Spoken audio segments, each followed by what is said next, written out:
आदाब के न्यूज़ 24/7 में आप सभी का स्वागत है। मैं हूं मुस्तफा आदिल। आइए अब देखते हैं मुख्य समाचार। भाल्की शहर में रेलवे स्टेशन पर बुनियादी सुविधा न होने के कारण यात्रियों को हो रही है परेशानी। मूडा मामले में कोई मनी लॉन्ड्रिंग नहीं, ईडी की जब्ती रिपोर्ट में मेरा नाम लिखने के पीछे राजनीतिक मकसद, बोले मुख्यमंत्री सिद्धरामैया। हैदराबाद के गोशा महल में बनेगा नया उस्मानिया जनरल हॉस्पिटल, मुख्यमंत्री रेवंत रेड्डी का ऐतिहासिक कदम। झूठ नहीं बोल सकता, कांग्रेस ने दलितों के लिए वो नहीं किया जो करना चाहिए था, कांग्रेस के सीनियर नेता राहुल गांधी ने कही ये बात। सैटेलाइट तस्वीरों में दिखा महाकुंभ में तबाही का मंजर, देखिए कैसे भीड़ पर भारी पड़ गई आस्था।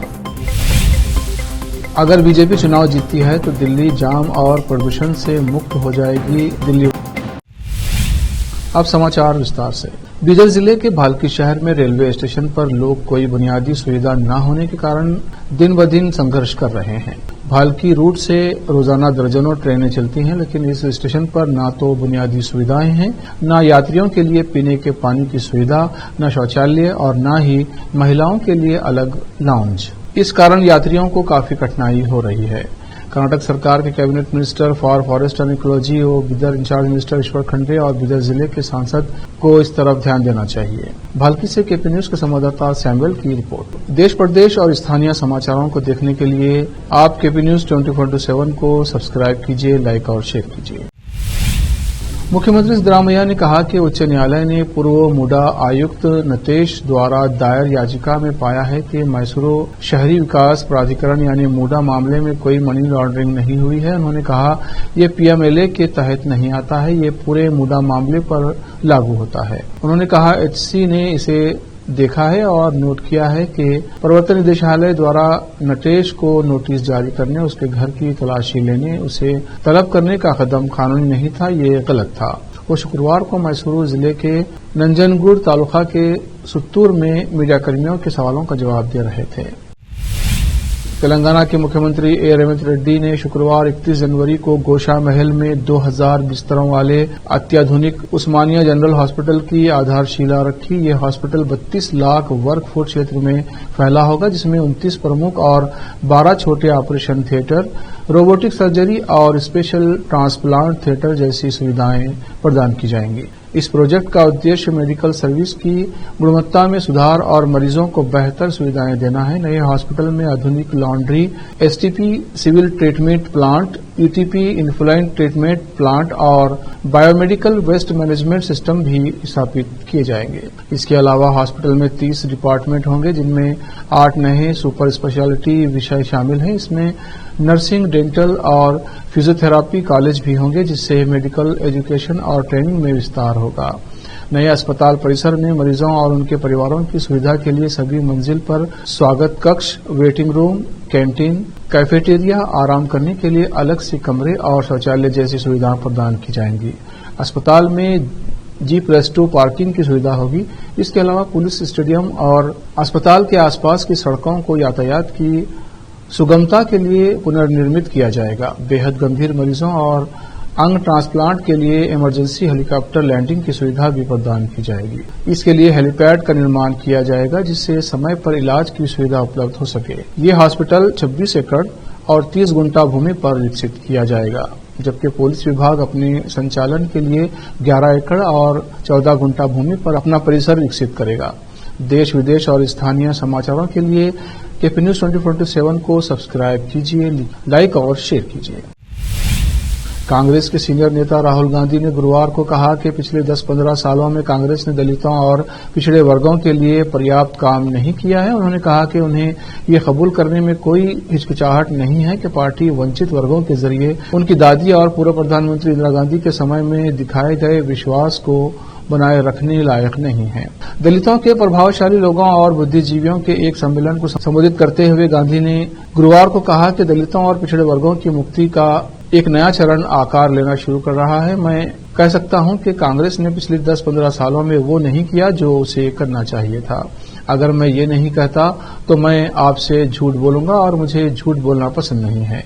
यही हकीकत है। अगर कांग्रेस पार्टी ने दलितों, पिछड़ों और अति पिछड़ों का विश्वास बनाए रखा होता तो आरएसएस कभी सत्ता में नहीं आता। देश विदेश और स्थानीय समाचारों के लिए केपी न्यूज 24/7 को सब्सक्राइब कीजिए, लाइक और शेयर कीजिए। अब वक्त है ब्रेक का। ब्रेक के बाद जल्द लौटते हैं। हिंदुस्तान के हर कोने में हम हैं मौजूद। 24 घंटे हालात पर गहरी नजर, खबरों से जुड़े चुपते सवालात, और आपको दिखाता है धार्मिक, सामाजिक, राजनीतिक, लोकल और इंटरनेशनल न्यूज की सबसे बेहतर कवरेज, जो आपको रखती है हर पल बाखबर। देश और दुनिया भर की खबर के लिए देखते रहें KP news 24/7। Noor education trust Bidar की ओर से चलाए जाने वाला Noor M Ed and B Ed college Bidar, recognised by NCTE Delhi and affiliated to Bidar university Bidar. Admission are open for the academic year 2024-25। विशेषज्ञ और सक्षम शिक्षकों द्वारा शिक्षा प्राप्त करने के लिए नूर एमएड एंड बीएड कॉलेज में दाखिला लें और शांत वातावरण में शिक्षा प्राप्त करें। बीदर शहर में बेहतर शिक्षा का एकमात्र केंद्र Noor M Ed and B Ed college, Shahpur gate, Bidar. Phone numbers 9945283920, 8482221297।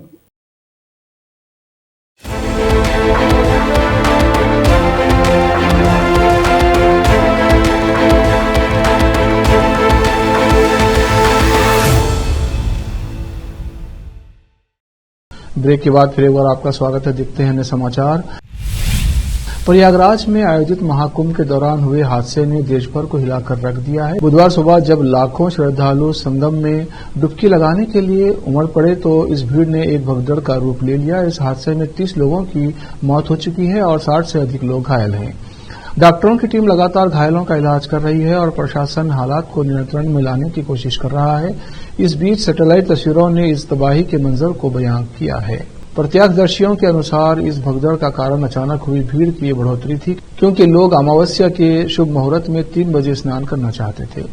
देश विदेश और स्थानीय समाचारों के लिए केपी न्यूज 24/7 को सब्सक्राइब कीजिए, लाइक और शेयर कीजिए।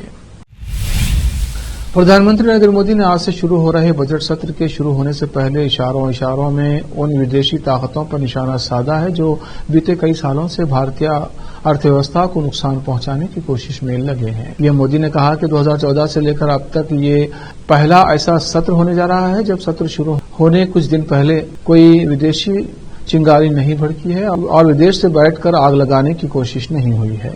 2014 से मैं देख रहा हूं कि हर सत्र से पहले कुछ लोग शरारत करने के लिए तैयार बैठे रहते हैं। ये पहला सत्र है जिसके पहले ऐसा कुछ नहीं हुआ है।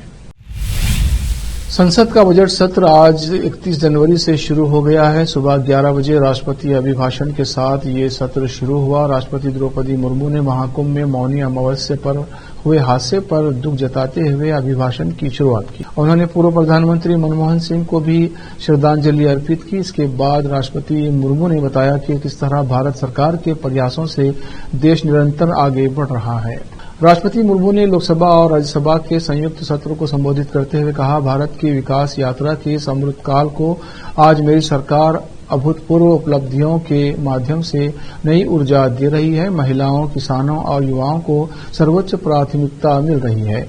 मेरी सरकार महिलाओं को सशक्त बनाने के लिए बहुत काम कर रही है। मेरी सरकार महिलाओं के नेतृत्व में देश को सशक्त बनाने में यानी विमेन लेड डेवलपमेंट में विश्वास करती है।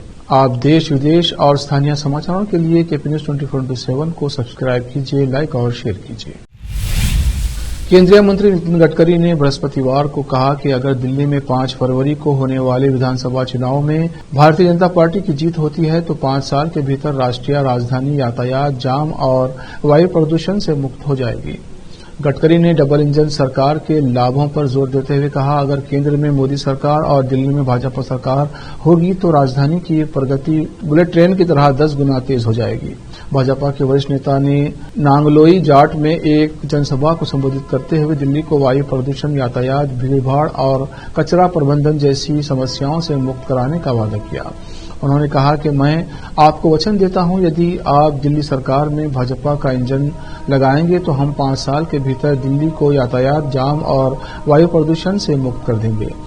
मैं ये वादा करता हूं। गडकरी ने आम आदमी पार्टी सरकार पर राष्ट्रीय राजधानी के पानी और प्रदूषण संकट को दूर करने में विफल रहने का भी आरोप लगाया। देश विदेश और स्थानीय समाचारों के लिए आप केपी न्यूज 24/7 को सब्सक्राइब कीजिए, लाइक और शेयर कीजिए। वक्त एक और ब्रेक का, ब्रेक के बाद जल्द लौटते हैं। हिंदुस्तान के हर कोने में हम हैं मौजूद। 24 घंटे हालात पर गहरी नजर, खबरों से जुड़े चुपते सवालात, और आपको दिखाता है धार्मिक, सामाजिक, राजनीतिक, लोकल और इंटरनेशनल न्यूज की सबसे बेहतर कवरेज, जो आपको रखती है हर पल बाखबर। देश और दुनिया भर की खबर के लिए देखते रहें KP news 24/7। Noor education trust Bidar की ओर से चलाए जाने वाला Noor M Ed and B Ed college Bidar, recognised by NCTE Delhi and affiliated to Bidar University, Bidar. Admission are open for the academic year 2024-25।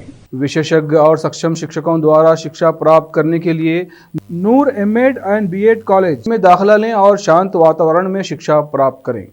Bidar शहर में बेहतर शिक्षा का एकमात्र केंद्र Noor M Ed and B Ed college, Shahpur gate, Bidar. Phone numbers 9945283920, 8482221297।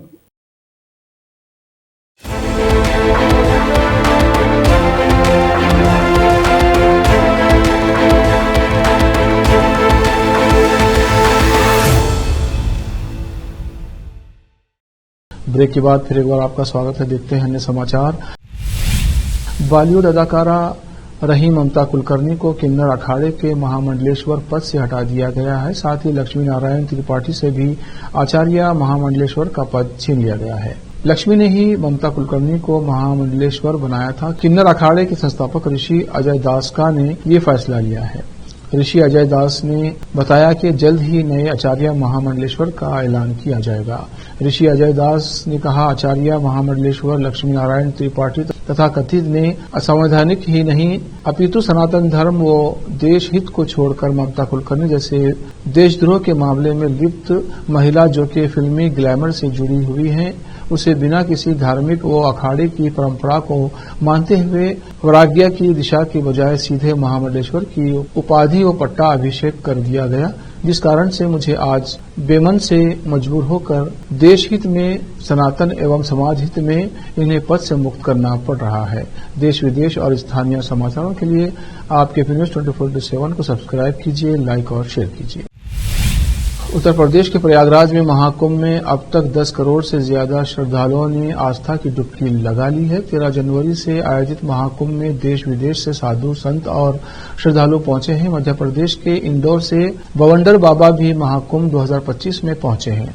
बवंडर बाबा सनातन धर्म की रक्षा के उद्देश्य से अपनी बाइक पर यात्रा करते हैं और अपनी अपरंपरागत यात्रा से भक्तों को प्रेरित करते हैं।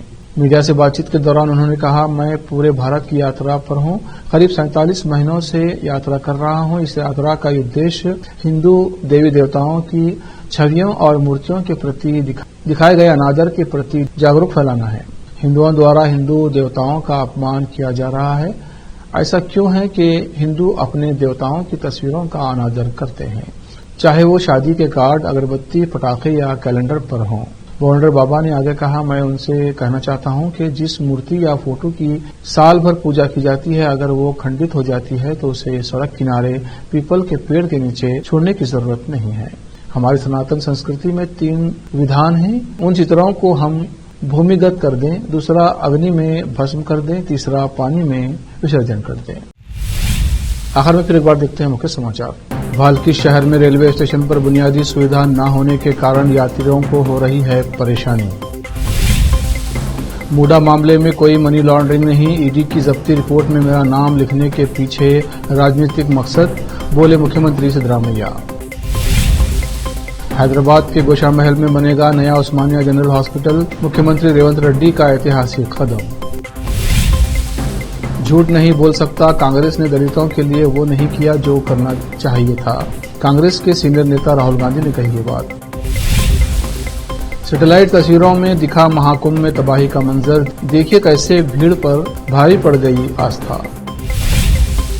अगर बीजेपी चुनाव जीतती है तो दिल्ली जाम और प्रदूषण से मुक्त हो जाएगी, दिल्ली वालों से नितिन गडकरी का वादा।